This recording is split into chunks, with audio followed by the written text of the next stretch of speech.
है, वो आवाज आपको अपनी ओर खींचेगी। और जब खिंचाव होगा तो जीवात्मा का फैला हुआ प्रकाश 9 दरवाजों से सिमट करके यही 10वें दरवाजे पर इकट्ठा हो जाएगा। और जैसे ही पूरा प्रकाश सिमट करके यहाँ 10वें दरवाजे पर इकट्ठा हुआ, तुरंत शब्द जीवात्मा को खींच करके इस शरीर से बाहर कर देगा। फिर आप अपनी आंखों से देखिएगा कि हमारा शरीर ये है और हम ये खड़े। आप अपने शरीर से अलग हो जाओगे। जैसे चिड़िया होती है, चिड़िया घोंसले से निकल करके आसमानों की उड़ान भरती है, शाम को फिर अपने घोंसले में आ जाती। ऐसे ही तुम्हारी जीवात्मा इस शरीर रूपी घोंसले से निकल करके ब्रह्मांडों की चढ़ाई करेगी, देवी देवताओं के दर्शन करेगी और घूम करके फिर अपने शरीर रूपी घोंसले में वापस चली आएगी। खरे प्रेमी भाई बहनों, ये ब्रह्मा विष्णु महादेव जिनकी सारी दुनिया पूजा करती, आप सभी लोग ब्रह्मा विष्णु महादेव की पूजा करते हो, लेकिन कभी आपने ये विचार नहीं किया भाई जिनकी हम पूजा कर रहे हैं आखिर ये कौन है, ये कहाँ पर रहते हैं, ये क्या काम करते हैं, हर इनके माँ बाप कौन है। तो जरा संक्षिप्त में आप लोग समझिएगा कि किन किन मंडलों को पार करते हुए तुम्हारी ये जीवात्मा अपने 5वें मंडल पर यानी कि सचखंड में पहुंचेगी। प्रेमी भाई बहनों, जब आप भजन करोगे और घंटे संग की आवाज को पकड़ करके शरीर रूपी घोंसले से जब बाहर निकल जाओगे तो उसी घंटे संग की आवाज को पकड़कर यही जीवात्मा फिर ब्रह्मांडों की चढ़ाई करती है। पलक झपकते यह जीवात्मा खरबों जोजन ऊपर चली जाती। ये सूरज चांद सितारों को पार करने के बाद सबसे पहले जो आपको लोक मिलेगा उसे महात्माओं ने शिवलोक कहा। शिवलोक तमोगुणी स्थान है, वहाँ के मालिक शिव जी हैं, वो पार्वती जी के साथ उस लोक में विराजमान हैं। शिव जी का दर्शन करने के बाद फिर जब आप ऊपर चढ़ोगे उसी के ऊपर ब्रह्मा जी का लोक मिलेगा। ब्रह्मा जी का लोक वो रजोगुणी स्थान है, वहाँ के मालिक ब्रह्मा जी हैं, वो गायत्री सावित्री और सरस्वती के साथ उस लोक में विराजमान हैं। ब्रह्मा जी का दर्शन करने के बाद फिर घंटे संग की आवाज को पकड़ करके फिर जब आप ऊपर चढ़ोगे तो उसी के ऊपर विष्णु लोक मिलेगा। विष्णु लोक वो सतोगुणी स्थान है, वहाँ के मालिक विष्णु जी हैं, उनका बड़ा मनमोहक स्वरूप है। उनकी 4 भुजाएं हैं और चारों भुजाओं में शंख गदा पद्म और चक्र सुशोभित है। और आप क्षीर सागर में लक्ष्मी जी के साथ विराजमान हैं। ये तीनों देवता ब्रह्मा विष्णु और महादेव अपने अपने लोक में बैठ करके राज कर रहे। एक रचयिता है जो जीवों को रचता है, एक पालनहार है जो जीवों को पालता है, और एक संहार करता जो जीवों को नष्ट कर देता। हर एक का काम है घड़े को बनाना, एक का काम है घड़े की सुरक्षा करना, और एक का काम है घड़े को फोड़ देना। इनकी जो माता है वो आद्या महाशक्ति है। ब्रह्मा विष्णु महादेव लोक के ऊपर वो आद्या महाशक्ति का लोक आता। उसी लोक को पार करने के बाद सबसे पहला देश पड़ता है, या यूं कह लीजिए कि पहली राजधानी पड़ती है, जिसे महात्माओं ने सहस दल कवल कहा। वो राजधानी है, ये ब्रह्मा विष्णु महादेव के जो लोक हैं उस राजधानी के अंतर्गत आने वाले जिले हैं। जैसे आपके महाराष्ट्र की राजधानी मुंबई है, ये अमरावती आपका जिला है। इसी तरह प्रेमी भाई बहनों, वो सहस दल कवल राजधानी है। राजधानी का जो मालिक है वो निरंजन भगवान है। ये ब्रह्मा विष्णु महादेव ये निरंजन भगवान के ही पुत्र हैं, और ये आद्या महाशक्ति ये निरंजन भगवान की अर्धांगिनी है। और निरंजन भगवान स्वयं तीनों लोकों के मालिक हैं। उन्हीं को त्रिलोकीनाथ कहा जाता। हिंदू उन्हीं को परमात्मा कहते, मुसलमान उन्हीं को खुदा कहते, ईसाई उन्हीं को गॉड कहते। घंटे और शंख की आवाज जो हर इंसान के अंदर गूंज रही, वो आवाज उन्हीं के मुखार बिंद से हो रही। निरंजन भगवान का जो स्वरूप है वो ज्योतिष स्वरूप है। हजार बाती की अखंड ज्योति वहां पर बराबर जल रही। अरे हम आप मंदिरों में ज्योत जलाते हैं, इस ज्योत में तेल की जरूरत पड़ती है, बाती की जरूरत पड़ती, लेकिन वो अखंड ज्योति ऐसी है जिसमें ना तेल की जरूरत है और ना बाती की जरूरत है। पलटू साहब ने जिक्र किया कि उल्टा कुआ गगन में तिसमें जरे चिराग, तिसमें जरे चिराग, बिना रोगन बिन बाती, और 6 ऋतु 12 मास जरत रहे दिन राती, और सतगुर मिले जो होए ताहि की नजर में आवे, और बिन सतगुर नहीं कोई वाह को दर्शावे। वो अखंड ज्योति ऐसी है जिससे पूरा ब्रह्मांड प्रकाशवान हो रहा। जितनी भी अवतारी शक्तियां आई, राम आए, राम को वहीं से नीचे उतारा गया था। इसीलिए उस देश को अयोध्या नगरी भी कहा जाता।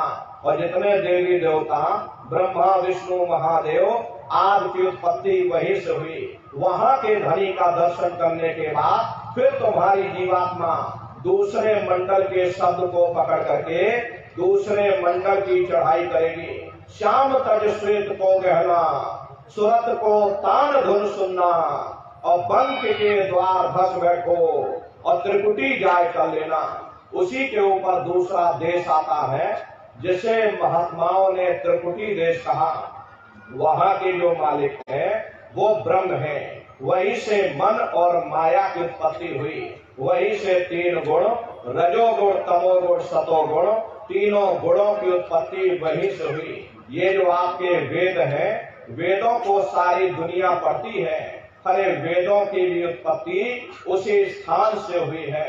महात्मा कहते हैं, वह त्रिकुटी महल में विद्या सारा, घर हर गर्जे बजे नगारा, और लाल वरण सूरज उजियारा।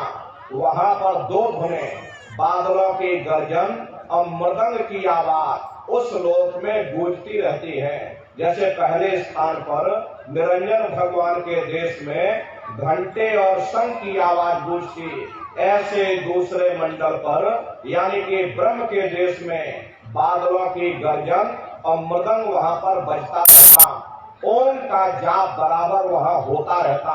प्रेमी भाई बहनों, ब्रह्म का जो स्वरूप है लाल वरण सूरज उजियारा, ये सूरज कुछ नहीं, ऐसे लाखों लाख सूर्य इकट्ठे करोगे तो वहां का एक सूर्य बनेगा। ब्रह्म का जो स्वरूप है वो सुबह के लाल सूर्य के समान है। इसीलिए वहां का पूरा ब्रह्मांड लाल है। जहां तक आपकी निगाह जाएगी ब्रह्म देश में चारों तरफ आपको लाल ही लाल नजर आएगा। महात्मा जब साधना करके वहां पहुंचे तभी महात्माओं ने लिख दिया कि लाली मेरे लाल की, और जित देखो तो लाल, और लाली देखन में गई, मैं भी हो गई लाल। वो पूरा ब्रह्मांड ही लाल है। जितने साधक वहां पहुंच जाते हैं उन सभी को योगेश्वर कहा जाता। जैसे व्यास जी हुए, वशिष्ठ जी हुए, वाल्मीकि जी हुए, इन सब की पहुंच वहीं तक थी। इसीलिए कहा गया कि वाल्मीकि भय ब्रह्म समाना।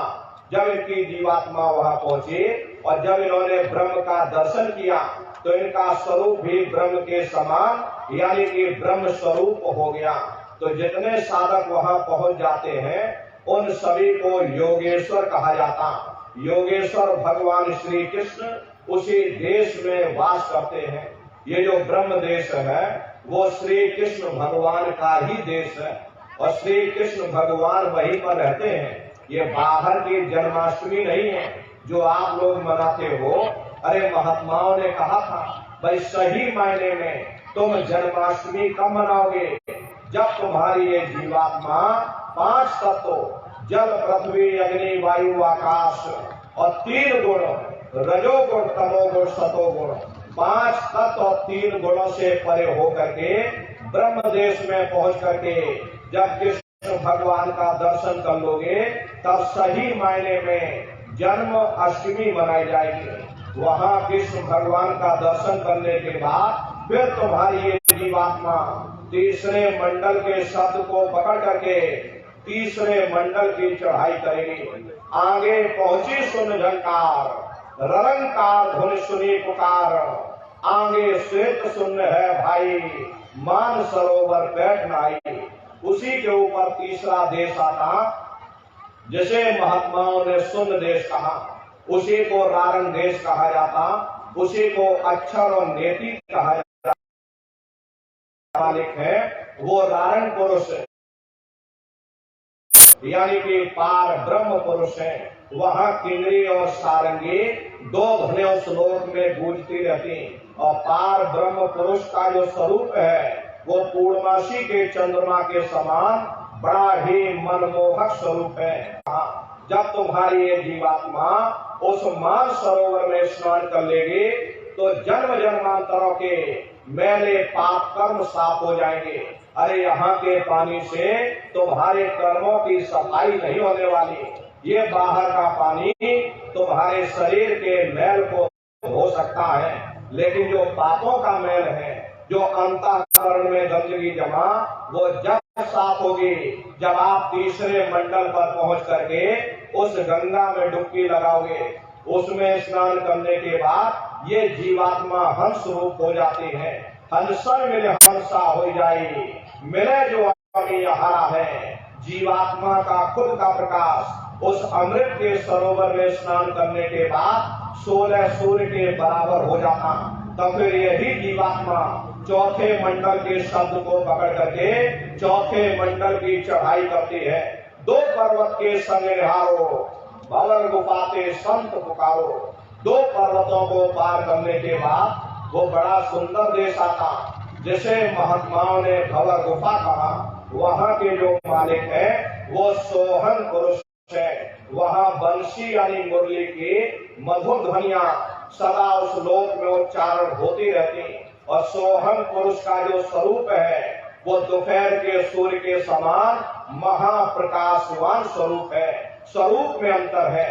पहले स्थान पर निरंजन भगवान का जो स्वरूप था वो ज्योतिष स्वरूप था। दूसरे स्थान पर ब्रह्म का जो स्वरूप है वो सुबह के लाल सूर्य के समान है। तीसरे स्थान पर पार ब्रह्म का जो स्वरूप है वो पूर्णमासी के चंद्रमा के समान है। चौथे स्थान पर सोहम पुरुष का जो स्वरूप है वो दोपहर के सूर्य के समान महाप्रकाशवान स्वरूप है। वहाँ के धनी का दर्शन करने के बाद ताके परे धाम सतनामा और 3 बजे सतलोक ठिकाना। सोहन देश के ऊपर वो 5वां देश आता, जिसे महात्माओं ने सचखंड देश कहा। वो सचखंड देश अजर अमर अविनाशी सदा एक रस रहने वाला देश है। वहाँ न काल है, न कर्म है, न दुख है, न संताप है, न पुण्य है, न पाप है। जो जीवात्माएं वहाँ पहुँच जाती हमेशा के लिए जन्म मरण के बंधनों से आजाद हो जाती। वहाँ के जो मालिक हैं वो सत्पुरुष भगवान हैं, जिनके रोम रोम में खरबों खरब सूरज चांद सितारे प्रकाशवान। वही हमारे आपके सच्चे मालिक हैं, वही हमारे आपके सच्चे पिता हैं। अरे हमको आपको वही से नीचे उतारा गया। फिर शब्द को पकड़ करके शब्द शब्द पौड़ी पर चढ़कर और पहुंचो सचखंड सतनाम। शब्द की सीढ़ी हर मंजिल पर लगा रखी। आपने भजन किया, घंटे संग की आवाज को पकड़ा तो आप पहले मंडल पर पहुंच जाओगे। वहीं पर आपको दूसरे मंडल का शब्द सुनाई पड़ेगा, उसे आप पकड़ दोगे तो आप दूसरे मंडल पर चढ़ जाओगे। ऐसे शब्द दर शब्द मंजिल आत्मा अपने देश सचखंड में पहुंच जाती तो शब्द का पकड़ में आएगा जब आप भजन करोगे। और भजन कैसे किया जाएगा, एक बार फिर से आप लोग समझ लीजिए। ये आंख और कान को बंद करिएगा, लेकिन मन को रोकिएगा। ऐसे समय पर तुम्हारा ये मन जरूर भागेगा। अभी आप सत्संग में बैठे हो, शरीर तुम्हारा यहाँ बैठा, लेकिन किसी का मन पानी पीने का कर रहा, मन पानी पीने पहुंच गया। कोई बाल बच्चों को घर में छोड़कर आया तो मन बाल बच्चों में पहुंच गया। कोई दुकान दफ्तर छोड़ करके आया, मन दुकान दफ्तर में पहुंच गया। तो कोई खेती बाड़ी छोड़ करके आया, शरीर यहाँ बैठा, मर खेत में जुताई कर रहा, तो ऐसे भजन से कोई लाभ नहीं होगा। पर जिन्होंने मार मन डाला उन्हीं को सूरमा कहना, और बड़ा बैरी ये मन घट में इसी का जीत ना कटना। अगर दुनिया में कोई हमारा दुश्मन है वो केवल हमारा मन है। ये मन रूपी रावण कब मरेगा? जब 9 द्वारों पर फतेह हासिल करके तुम यहाँ 10वें द्वार पर चढ़ जाओगे, तब सही मायने में दशहरा मनाई जाएगी। ये बाहर की दशहरा नहीं है जो लकड़ी का रावण बना देते हो और फूंक फांक करके घर चले आते, कहते भाई हमने रावण मार दिया। अरे महात्माओं ने कहा था भाई सही मायने में तुम दशहरा कब मनाओगे? जब 9 द्वारों पर फतेह हासिल करके तुम यहाँ 10वें द्वार पर चढ़ जाओगे, तब सही मायने में विजय दशमी मनाई जाएगी। तब ये मन रूपी रावण तुम्हारा मरेगा, तब तुम्हारी ये जीवात्मा, हरे से जीवात्मा को महात्माओं ने राम भी कहा। अरे आपकी धर्म पुस्तकों में लिखा है, एक राम दशरथ का बेटा, एक राम घट घट में लेटा, एक राम का शकल पसारा, एक राम है सबसे न्यारा।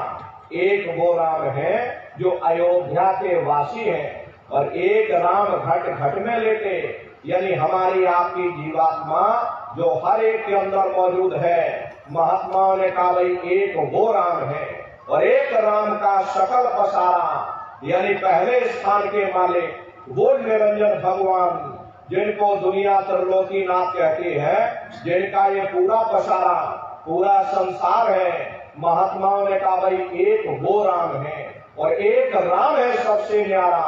5वें स्थान के मालिक वो सतपुरुष भगवान जो हमारे आपके सच्चे पिता हैं। महात्माओं ने कहा भाई एक वो राम है। तो महात्मा तो उस राम की महिमा गाते हैं। मोटी बात आप लोग पकड़िए कि भजन कैसे करोगे। तो ये आंख और कान को बंद कर लेना, ऊंचा ध्यान देकर के सुनिएगा। सीटी जैसी आवाज शुरू में आपको सुनाई पड़ेगी, उसको आप पकड़ लेना, सुनते रहना, उसी में लीन हो जाना। जब आप उसमें लीन हो जाओगे तो कुछ समय बाद में दोबारा आपको अनुभव होगा कि कहीं बड़ी दूर से एक महीन आवाज, घंटे और शंख की आवाज हमारे कानों में गूंज रही। जब घंटे शंख की आवाज आपको सुनाई पड़ने लग जाए, तब आप सीटी की आवाज को छोड़ देना और घंटे शंख की आवाज को पकड़ लेना। एक बार प्रेमी भाई बहनों आप उस आवाज को पकड़ लो, फिर वो आवाज आपको नहीं छोड़ेगी, खींच करके शरीर से बाहर कर देगी। तो रोजाना रोज ब्रह्मांडों की सैर करना, रोज देवी देवताओं के दर्शन करना, रोज राम के दर्शन करना और रोज कृष्ण के दर्शन करना। अरे अभी तो आप नकल में फंसे हो, असल पूजा नहीं है। अरे अपनी बुद्धि से विचार करिए। ये बंबई में बैठे और बड़े बड़े कलाकार, और कोई कलाकार राम बन जाता और कोई कलाकार कृष्ण बन जाता, और बाजारों में उनकी फोटो छप जाती।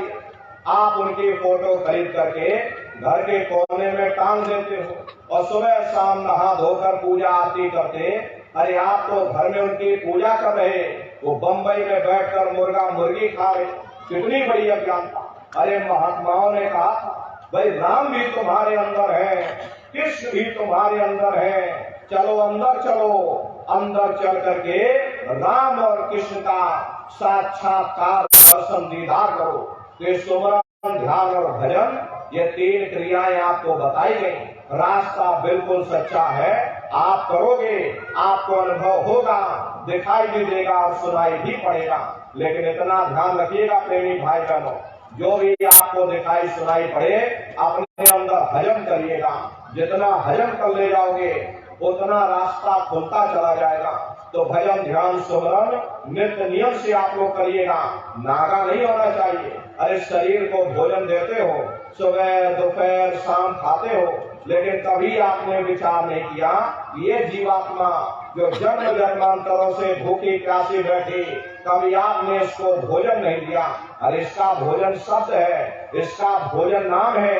अपना ये नियम बनाइए कि पहले हम अपनी जीवात्मा को भोजन देंगे, फिर अपने शरीर को भोजन देंगे।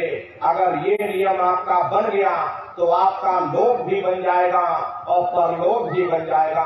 हरे प्रेमी भाई बहनों, मालिक को पाने के लिए तुम्हें घर बार छोड़ने की जरूरत नहीं है, तुम्हें समाज छोड़ने की जरूरत नहीं है, तुम्हें जात और बिरादरी बदलने की जरूरत नहीं। अरे जात पात के रगड़े झगड़े ये हमारे अपने नहीं है, ये सिर्फ हमारे मन की खुराफात है। आप सभी लोग बुद्धिमान हो, अपनी अपनी बुद्धि से आप सभी लोग जरा विचार करिएगा। जब गुरु नानक साहब नहीं आए थे तब कोई सिख नहीं था, जब मोहम्मद साहब नहीं आए थे तब कोई मुसलमान नहीं था, जब ईसा मसीह साहब नहीं आए थे तब कोई ईसाई नहीं था। और पीछे लौटते चले जाओ तो केवल मनुष्य ही मनुष्य रह जाते। ये रगड़े झगड़े किसने पैदा किए? ये हमने आपने पैदा किए। अरे कोई भी महात्मा यहाँ पर आकर के ना कोई कौम बनाने आता, ना कोई महात्मा यहाँ मजहब चलाने आते, न कोई यहाँ पर पंथ चलाने आते हैं, और ना ही आप हमारे हाथों में ये डंडे और तलवारें देने के लिए आते। अरे आप तो सच्चा मार्ग, सनातन मार्ग समझाने के लिए इस धरा भूमि पर शरीर रूप में अवतरित होते हैं। इसीलिए महात्मा कहते हैं, भाई जाति पाति पूछे नहीं कोई, हर का भजे सो हर का हुई। लोग यहाँ जात पात बनाते बनाते मर गए, लेकिन नमनारियों, जब तुम्हारी ये जीवात्मा इस मनुष्य रूपी चोले को छोड़ करके ऊपर धर्मराज की कचहरी में पहुंचेगी, वहां ना तुमसे ये पूछा जाएगा कि तुम किस जाति के हो, तुम किस कौम के हो, तुम किस मजहब के हो, तुम हिंदू हो या मुसलमान हो, तुम हिंदुस्तान से आए हो या तुम पाकिस्तान से आए हो। अरे वहां तुम्हारे कर्म देखे जाएंगे, भक्ति भाव देखा जाएगा, मालिक से मिलने का प्रेम और प्यार देखा जाएगा। इसीलिए महात्मा समझाते हैं, भाई मालिक को पाने के लिए तुम्हें जात बिरादरी बदलने की जरूरत नहीं है, तुम्हें समाज छोड़ने की जरूरत नहीं है, तुम्हें बाल बच्चे छोड़ने की जरूरत नहीं है, तुम्हें घर परिवार छोड़ने की जरूरत नहीं, तुम्हें जंगलों पहाड़ों में भटकने की जरूरत नहीं, तुम्हें साधु सन्यासी और बाबा बनने की जरूरत नहीं।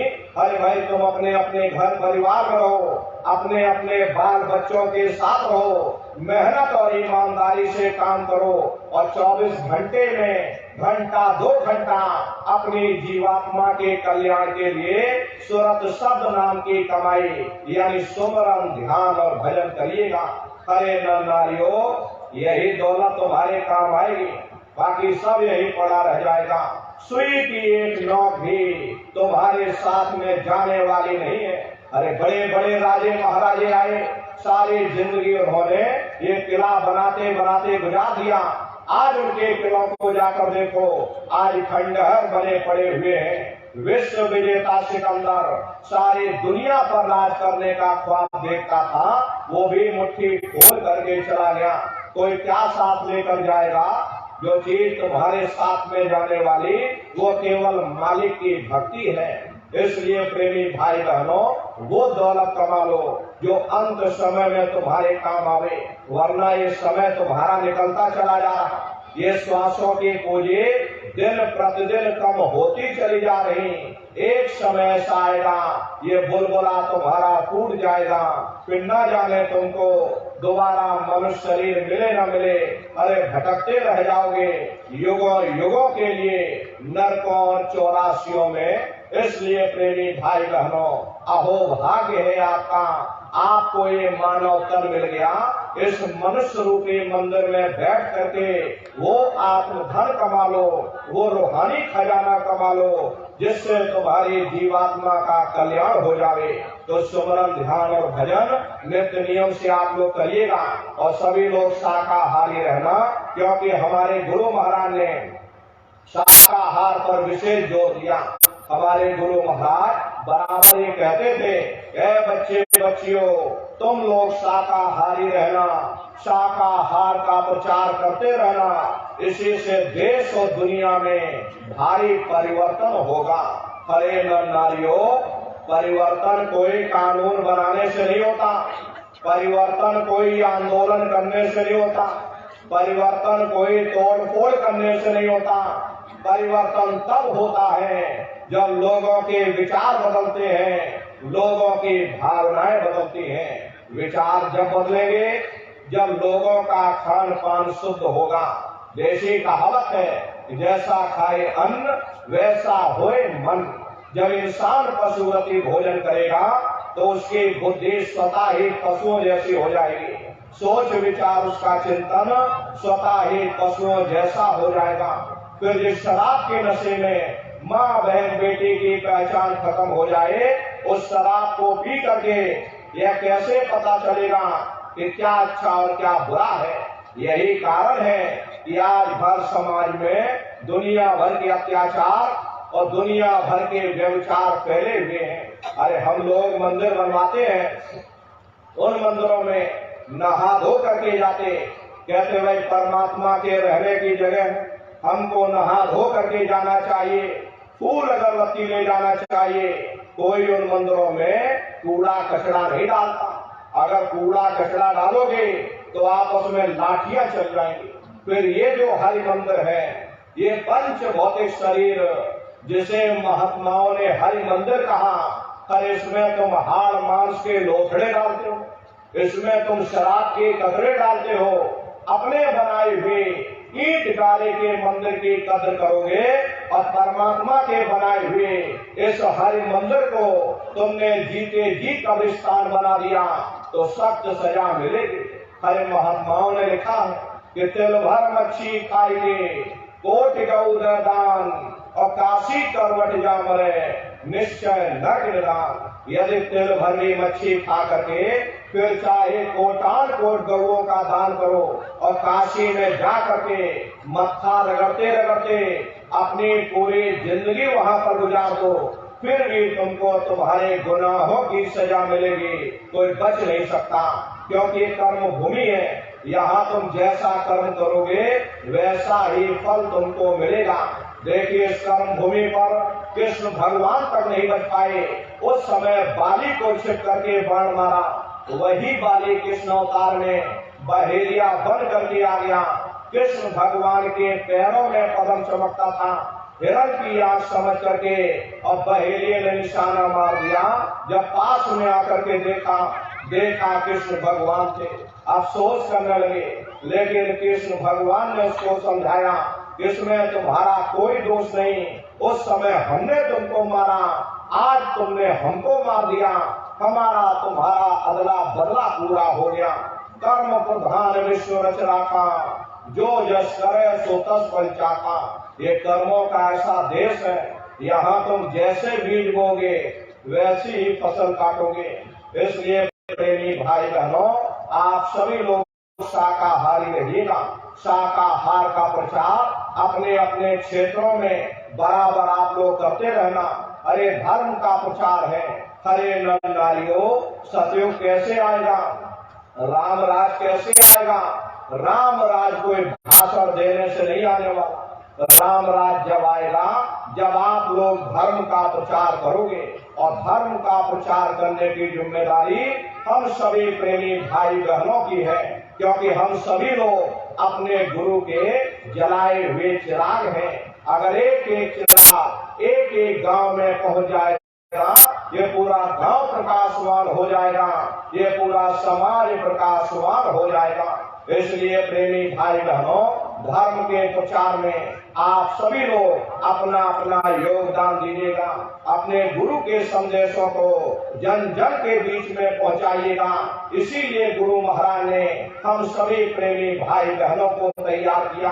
गुरु महाराज कहकर के गए कि बच्चा गांव गांव में तुम भजन केंद्र की स्थापना करो, गांव गांव में लोग भजन करने लग जाएं, गांव गांव में सत्संग होने लग जाए, गांव गांव के लोग शाकाहारी हो जाएं, गांव गांव के लोग सदाचारी बन जाएं, आंखों में माँ बहन बेटी की पहचान कायम हो जाए।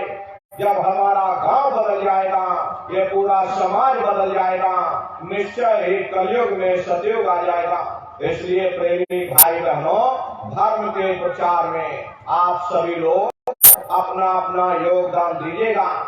देखिए हमारे गुरु महाराज ने अपने गुरु की याद में मथुरा आश्रम पर इतना विशाल मंदिर बनवाया। गुरु महाराज हमारे कहते थे कि बच्चा मंदिर का जीता जागता देवता वहाँ पर बैठ करके बरकत बांट रहा। अरे आप लोग आइए, वहाँ कोई रुपया पैसा नहीं चढ़ाया जाता, कोई चंदा चुटकी नहीं चढ़ाई जाती। अरे आप लोग आए, मंदिर के देवता के सामने अपनी एक बुराई को चढ़ा दीजिए। वहाँ पर बुराई चढ़ाई जाती है कि हम आज से मांस मछली नहीं खाएंगे, हम आज से अंडा शराब का सेवन नहीं करेंगे, हम आज से झूठ नहीं बोलेंगे, हम आज से किसी को धोखा नहीं देंगे। आप अपनी एक बुराई चढ़ा दो, आपकी एक मनोकामना पूरी होगी। ऐसा वरदानी मंदिर गुरु महाराज ने अपने गुरु की याद में मथुरा दरबार में बनाया।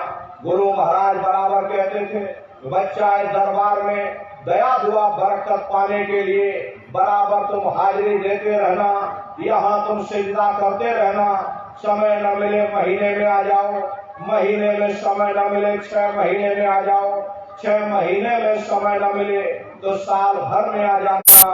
और जिसको साल भर भी न समय मिला ताको लागे दोष। गुरु महाराज ने मन से कहा, नारियों, अगर तुमने मेरे गुरु को भुला दिया तुम भारी मुसीबत में फंस जाओगे। इसलिए प्रेमी भाई बहनों, अपने गुरुद्वारे में बराबर हाजिरी देते रहना, दया दुआ बरकत लेते रहना। वो हम प्रेमी भाई बहनों का गुरुद्वारा है। देखिए प्रेमी भाई बहनों, अब ये होली का कार्यक्रम 7, 8, 9 मार्च 3 दिवसीय होली का कार्यक्रम मथुरा आश्रम पर मनाया जाएगा। तारीख आप लोग याद रखिएगा, 7, 8, 9 मार्च 3 दिवसीय होली का कार्यक्रम होगा। आप सभी प्रेमी भाई बहन होली के कार्यक्रम में सपरिवार सादर आमंत्रित हैं। आप लोग पधारिएगा। प्रेमी भाई बहनों, आपके रहने ठहरने की व्यवस्था वहाँ पर की जाती है। आप प्रेमी भाई बहनों, अलग अलग टेंट राउटी डेरे जिले वाइज जिले लगाए जाते, अलग अलग जिलों के भंडारे चलाए जाते हैं। प्रेमी भाई बहनों, अपना बहुत बड़ा आश्रम है, करीब करीब 10 किलोमीटर के व्यास में अपना वो आश्रम बना हुआ, वहीं पर ये कार्यक्रम होता है। दसियों लाख की संख्या में देश के कोने कोने से सत्संगी प्रेमी भाई बहन कार्यक्रम में पधारते हैं। आप लोग पधारिएगा, अपने आश्रम का भी दर्शन दीदार करिएगा। अपने आश्रम पर गुरु महाराज की बहुत बड़ी गौशाला है। प्रेमी भाई बहनों, गुरु महाराज के पास कुल 2 गाय थी। 2 गायों का इतना बड़ा परिवार है कि आज के समय में करीब करीब 3000 गाय हैं और 3000 से ऊपर सांड है। गौशाला अलग है और नंदीशाला अलग है। किसी को बाहर नहीं भेजा जाता, क्योंकि गुरु महाराज कह करके गए थे कि बच्चा इन गायों को यहीं पर रखना, यही सेवा पानी करना। अगर बाहर भेज दोगे लोग मार देंगे, लोग काट देंगे। ये मेरी प्यारी गाय है, इसलिए इनको यहीं पर रखना। प्रेमी भाई बहनों, किसी को बाहर नहीं भेजा जाए, चाहे गाय हो चाहे बैल हो। गौशाला अलग बना रखी है और नंदीशाला अलग बना रखी है। करीब करीब 3000 के करीब गाय हैं और 3000 से ऊपर सांड है। उसी के बगल में अपना एक बहुत बड़ा अस्पताल भी है। गुरु महाराज की दया कृपा से सन 1970 में गुरु महाराज ने इसकी नींव डाली थी, लेकिन गुरु महाराज की दया कृपा से ही नींव पड़ी हुई थी और आज मालिक की दया कृपा से ही वो अस्पताल बन करके तैयार हो चुका। बहुत भव्य अस्पताल है। आप लोग पधारिएगा, अपनी आंखों से दर्शन करिएगा। वही बगल में अपना विद्यालय है, जिसमें करीब 2,500 से 3,000 बच्चे निःशुल्क विद्या अध्ययन करते हैं। प्रेमी भाई बहनों, वो गुरु महाराज की कर्म भूमि है और गुरु महाराज की जन्म भूमि जिला इटावा ग्राम खितौरा में है। जैसा भव्य मंदिर मथुरा दरबार में बना, उसी तरह से भव्य मंदिर गुरु महाराज की जन्म भूमि पर बन के तैयार हो चुका। 10 साल लग गए, लेकिन ये काम बराबर चलता रहा और आज गुरु महाराज की दया कृपा से ही गुरु महाराज की जन्म भूमि पर गुरु महाराज का भव्य मंदिर बन करके तैयार हो चुका। अरे ताजमहल उसके सामने कुछ नहीं, ऐसे 2-3 ताजमहल खड़े कर दोगे, एक भव्य मंदिर दिखाई पड़ेगा। पूरा संगमरमर से बना हुआ मंदिर है। आप लोग पधारिएगा। वहां भी अपना बहुत बड़ा आश्रम है। करीब करीब 1,500-2,000 बीघे में अपना वहाँ आश्रम बना हुआ। वो गुरु महाराज की जन्मभूमि है। तो प्रेमी भाई बहनों, आप लोग पधारिएगा। गुरु महाराज की जन्मभूमि पर भी दर्शन दीदार करिएगा और गुरु महाराज की कर्मभूमि पर भी दर्शन दीदार लाभ प्राप्त करिएगा। ये होली का कार्यक्रम 7, 8, 9 मार्च 3 दिवसीय होली का कार्यक्रम होगा। आप सभी प्रेमी भाई बहन सब परिवार सादर आमंत्रित है। आप लोग पधारिएगा और अपने अपने बच्चों को भी बराबर सत्संग में लाते ले जाते रहना। हम लोग ये सोचते हैं कि अरे बच्चे छोटे हैं, अरे क्या करेंगे इनको सत्संग में ले जाकर, इनकी पढ़ाई लिखाई की उम्र है, अभी इनको पढ़ाई लिखाई करने दो। ये सत्संग सुनना, ये भजन पूजा पाठ करना, ये हम लोगों का काम है। इन बच्चों को पढ़ाई लिखाई करने दो, ये हमारी आपकी गलत सोच है। अरे प्रेमी भाई बहनों, पढ़ाई लिखाई जरूरी है। हम ये बात मानते हैं कि आज के भौतिक युग में शिक्षा बहुत जरूरी है। अरे हमको भी गुरु महाराज ने पढ़ाया लिखा। हम भी पहले 10वीं किए, 10वीं के बाद हमने 12वीं और 12वीं के बाद हमने BA किया और BA करने के बाद फिर हमने LLB किया। LLB करके वकील बने। गुरु महाराज ने हमको भी पढ़ाया लिखाया, लेकिन पढ़ाई लिखाई के साथ साथ अच्छे संस्कार भी जरूरी है। और संस्कार कोई MA BA की डिग्री करने से नहीं पढ़ते, संस्कार कोई डिप्लोमा करने से नहीं पढ़ते। अगर MA BA की डिग्री करने से बच्चों के अंदर संस्कार पड़ जाते तो हिंदुस्तान में इतने वृद्धाश्रम न खोले गए होते। अरे संस्कार पढ़ेंगे महात्माओं के वचनों से, संस्कार पढ़ेंगे सत्संग के माध्यम से। ये बच्चे देश के भविष्य हैं। एक अच्छे समाज के निर्माण के लिए बच्चों के अंदर अच्छे संस्कार डालना ये समय की बहुत बड़ी मांग है। इसलिए प्रेमी भाई बहनों, अपने अपने बच्चों पर विशेष आप लोग ध्यान दीजिएगा। अरे बच्चे कच्चे भरे हैं, इनको आप बचपन से तैयार करिए, इनको अच्छी शिक्षा दो, इनको अच्छे संस्कार दो, इनको सत्संग में लाते ले जाते रहो। घर में खुद भी भजन करो,